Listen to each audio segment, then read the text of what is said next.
Hello guys, 7 deadly since के episode 20 में episode की स्टार्टिंग में दिखाया जाता है एलिजाबेथ अपने पापा से कहते हैं कि मुझे पता है कि मेलिडस हमें बचाने के लिए ज़रूर आएगा। उसका पापा कहता है कि क्या तुम्हें मेरी एबिलिटी के बारे में पता है जिससे मैं फ्यूचर की झलक देख सकता हूँ। एलिजाबेथ अपने पापा से कहती है कि क्या आपने कुछ देखा। उसका पापा कहता है कि हाँ, मैंने कुछ देखा है। मुझे जल्द ही इस पवित्र कमरे से बचा लिया जाएगा एक लाल पिग के द्वारा। सीन चेंज होता है। हॉक ने ना बान को सारी चीज़ें बता दी होती है और बान उससे कहता है कि तुम्हें एक नकाब पहनी हुई होली नाइट ने यहाँ पर टेलीपोर्ट कर दिया।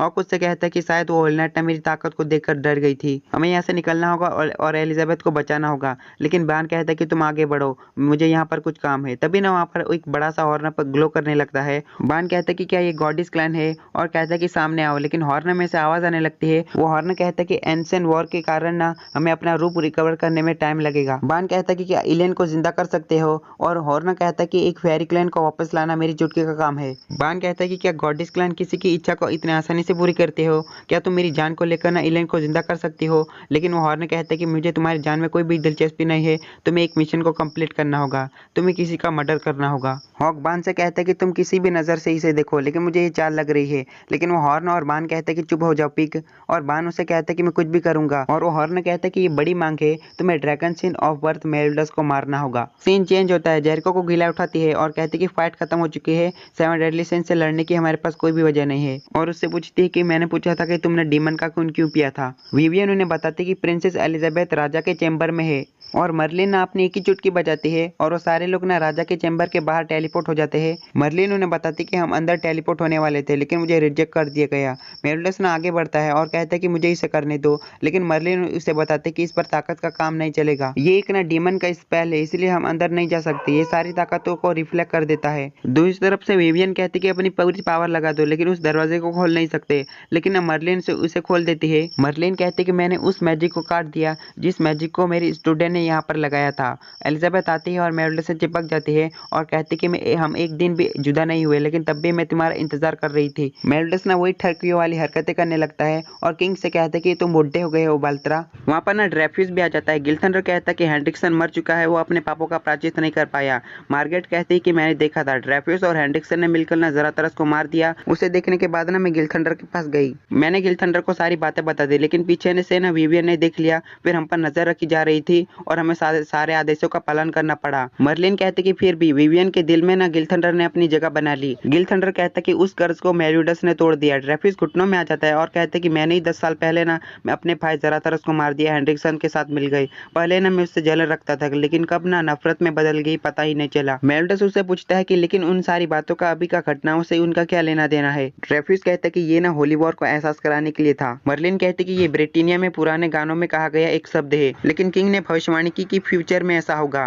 ड्रेफिस कहता है कि किंग ने हमें आदेश दिया कि हम अपनी तलवार डाल दे, लेकिन मेरा लक्ष्य था कि हम इसे होली वॉर के जरिए खत्म कर दे, 7 डेडली सिंस को होली वॉर में दुश्मन बनाकर। ऐसा कोई नहीं होगा जिसे सच्चाई की पता होगी, लेकिन हेंड्रिक्सन का प्लान कुछ अलग ही था। सीन चेंज होता है जहाँ पर ना विवियन रो रही थी और कहती कि मेरा प्यारा गिलथंडर। विवियन ना गिलथंडर को बहुत ज्यादा पसंद करती है। उसके पीछे से ना हेंड्रिक्सन आ जाता है और कहता है कि अगर तुम उसे इतना ही चाहती हो तो इसे फिर से करते हैं। हेंड्रिक्सन इतनी आसानी से मर नहीं सकता क्योंकि इसके पास डीमन की ताकत है। सीन चेंज होता है जहाँ पर ना ड्रेफिस बताता कि 10 साल पहले ना अब हेंड्रिक्सन काफी ज्यादा बदल चुका है। मुझे नहीं पता था कि वो ना डीमन क्लैन को जिंदा करना चाहता है। मैं ना बस अच्छा फादर बनना चाहता था ताकि मेरा बेटा मुझ पर गर्व करे। एलिजाबेथ उसे बताती कि ग्रीमर अभी तक नहीं मरा है। ये बात सुन के ना ड्रेफिस काफी ज्यादा रोने लगता है। उसके पास ना किंग आकर कहता है कि तुम्हें ग्रेट होली नाइट का पद ले लिया जाता है। जब तक कि तुम्हें कोई सजा नहीं दी जाती तुम्हें अंडरग्राउंड में बंद कर रखा जाएगा। उसे ना गिलथंडर पकड़ लेता है। तभी किंग के मुंह में से ना ब्लीडिंग होने लगती है।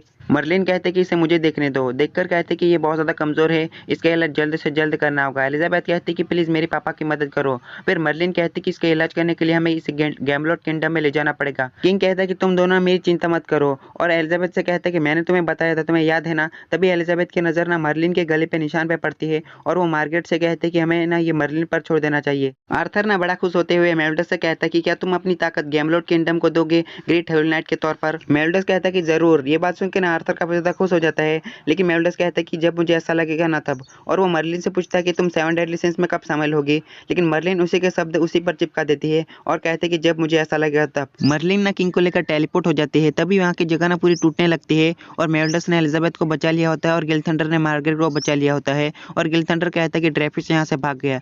दूसरी तरफ ना हेनरिक्सन अंगुली की अंगूठी से एक मंत्र कहता है जिससे ना दूसरी तरफ गिला और जेरिको को काफी ज्यादा सर दर्द होने लगता है। जेरिको कहते कि मैंने डीमन का खून इसलिए पिया क्योंकि मैं सिर्फ और सिर्फ ताकतवर होना चाहती थी। किंग कहता कि जेरिको के अंदर की ब्लैक ताकत ना बिल्कुल गीला के फादर डैल की तरह है। जेरिको ना चिल्लाते हुए कहते कि मैं अपने भाई को उसके सारे शब्द ना वापस लेने को पर मजबूर कर दूंगी कि मैं लड़की होकर भी बहुत ज्यादा ताकतवर हूँ। और डीमन का खून ना उस पर हावी हो जाता है और वो प्रॉपर डीमन बन जाती है। उस डीमन को ना डियान रोकती है और कहते कि उन लोगों को हुआ क्या है। किंग कहता कि शायद उन लोगों से डीमन का खून ना कंट्रोल से बाहर हो चुका है और वो डीमन बन चुके हैं। मेलिंडा कहता कि शायद मुझे ऐसा नहीं लगता, एक ही वक्त पर सारे होली नाइट ना डीमन में तब्दील हो चुके हैं और किंगडम में तबाही मचा रहे हैं। वहां पर ना गिलथंडर और वो बाकी भी आ जाते हैं। जेरिको के डीमन ना मेलिंडा पर अटैक करने के लिए आता है, लेकिन ना उसे डियान रोक देती है और उसके पीछे से ना हेनरिक्सन आकर कहता है कि जैसा मैंने सोचा था, तुमने बिल्कुल सही अंदाजा लगाया। वो लोग ना अपने से ज्यादा लोगों को ताकतवर समझते हैं और अपने दिलों में ना नफरत पड़ते हैं और उस नफरत को ये एंसेट स्पेल ना बढ़ाता है। मेलिंडा कहता है कि इसका मतलब तुम जिंदा हो, क्या तुमने भी डीमन का खून पिया है।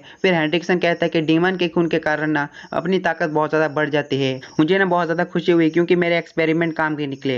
एलिजाबेथ को मुझे दे दो, अगर तुम ऐसा करते हो ना तो मैं अपने जैसे पर जरूर दया जरूर दिखाऊंगा। लेकिन मेलिंडा कहता है कि मैं तुम्हारी तरह नहीं हूँ, तुम ना ही इंसान हो और ना ही डीमन, तुम एक सिर्फ बेवकूफ हो। हेनरिक्सन कहता है कि तुमसे मेरी यही उम्मीद थी और हेनरिक्सन के पीछे से ना किंग आ जाता है और कहता है कि तुम्हें ये उम्मीद तो जरूर होगी। लेकिन तभी यहाँ पर ना हेल्ब्राम आ जाता है, वो अभी भी जिंदा था। हेनरिक्सन कहता है कि हेल्ब्राम ना शुरुआत से ही मरा हुआ था, उसे मारने वाले ने तुम थे और मरने के बाद भी फेरिस की बॉडी कभी भी सड़ती नहीं। हेल्ब्राम की बॉडी ना 200 सालों तक ब्लैक मार्केट में बिकती रही। उसके बाद में उस बॉडी को मैंने खरीद लिया और उसे जिंदा कर दिया। एनसेंटमेंट ऑफ डेड टेक्निक, इससे ना हमें किसी को सिर्फ 2 ही बार जिंदा कर सकते हैं, लेकिन ना जिंदा होने के बाद उनकी थोड़ी थोड़ी आत्मा खत्म होती जाती है। तुम्हें तो बहुत ज्यादा खुश होना चाहिए, अपने ही दोस्त को तीसरी बार मारने का तुम्हें बेहतरीन मौका मिल रहा है।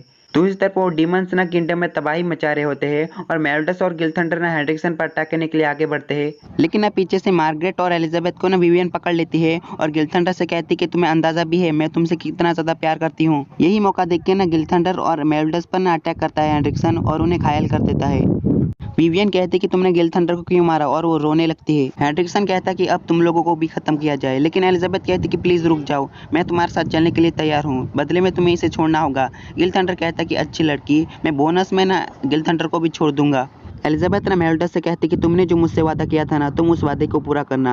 मेलिंडा ने ना एलिजाबेथ से ये वादा किया था कि वो एलिजाबेथ मर भी क्यों न जाए, लेकिन वो उसके वादे को पूरा करेगा और होली नाइट को रोकेगा। हेनरिक्सन एलिजाबेथ को लेकर यहाँ से उड़ जाता है। उसके बाद ना मेलिंडा काफी ज्यादा घायल होता है, उसके पास बान आता है और मेलिंडा कहता है कि मैं बहुत ज्यादा घायल हूँ, मुझे सहारा दो, लेकिन बान ना उस पर अटैक करता है और उसका हाथ काट लेता है। लेकिन मेलिंडा अटैक करता है और पलक झपकते ही बान के हाथ में से अपना हाथ ले लेता है और उसे जोड़ लेता है और अपने डीमन की ताकत से उसे हील कर लेता है। दूर से ना हॉक कहता कि प्लीज लड़ना बंद करो। बान उससे कहता कि मैं तुमसे ना एक सवाल हमेशा से पूछना चाहता था, लेकिन मैं कभी पूछ नहीं पाया, लेकिन मैं आज पूछूंगा, क्या तुम डीमन क्लैन से हो। सीन चेंज होता है जहाँ पर ना हेनरिक्सन एलिजाबेथ को लेकर जा रहा होता है। एलिजाबेथ रुक जाती है और अपने गले पर ना नाइफ रख लेती है और कहती है कि अगर मैं मर जाती हूँ तो तुम डीमन क्लैन को नहीं जिंदा कर पाओगे। हेनरिक्सन को उससे कहता है कि ये नाइफ मुझे दे दो। तभी ना उसे कुछ आवाज आने लगती है, ऊपर ड्रेफिस होता है और उसके साथ